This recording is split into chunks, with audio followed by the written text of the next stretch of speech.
মায়ং গাগলমাৰীৰ বানাক্ৰান্ত লোকৰ কাষত QE ইণ্ডিয়া ফাউণ্ডেশ্যন বানত ক্ষতিগ্ৰস্ত লোকৰ মাজত বিতৰণ কৰে কিছু খাদ্য সামগ্ৰী। সমগ্ৰ অসমৰ লগতে মায়ঙৰ বিভিন্ন অঞ্চলত ব্ৰহ্মপুত্ৰৰ বানে চলাইছিল সংহাৰী ৰূপ।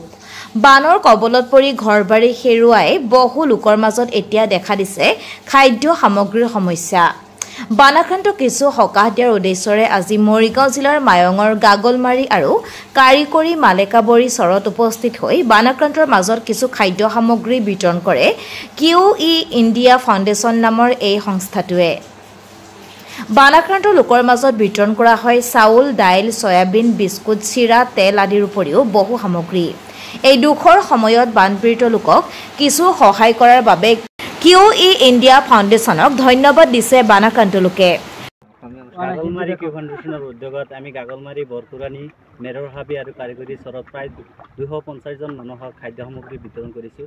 আমাৰ ভিতৰত খাদ্য সামগ্ৰী বিতৰণ কৰাৰ তালিকাত আছিলে আমাৰ চাউল, দালি, মিঠাতেল, সয়াবিন, চিৰা, মেৰিগোল্ড বিস্কুট আৰু কিলাৰ আৰু চাবোন আছিলে।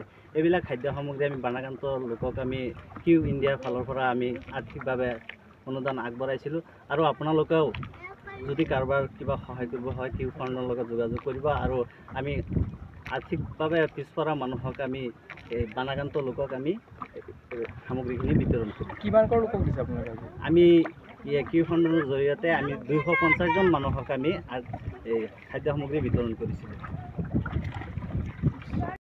हमारे मुरीगांव डिस्ट्रिक्ट दारुल उलूम सिरात मुस्तफ़ा मदरसे के अंडर से कुछ लोगों को हमने किट्स दिया, रिलीफ दिया, जिसमें हमारे कम से कम 250 से ऊपर लोगों को हमने ये किट्स दिया, रिलीफ दिया, जिसमें चावल, दाल, आलू, प्याज, मेरीगोल्ड बिस्किट, अगरबत्ती, इस तरह के लगभग 500 से ऊपर ही रुपया का सामान थे, जो क्यू इंडिया फाउंडेशन के तरफ से हमारे आसाम के जो बांध पानी में जो लोग डूबे हुए हैं, जिन लोगों का घर, जिन लोगों का रहने के लिए, खाने के लिए बहुत मुश्किल है, उन लोगों को ये सामान दिया गया है।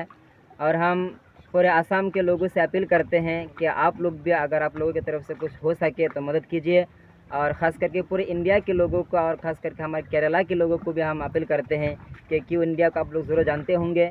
इनके थ्रू हमारे आसाम में रिलीफ किया गया है। आप लोग भी इनके साथ दीजिए ताकि मुस्तकबिल में और ज़्यादा लोगों को मदद कर सके, हेल्प कर सके।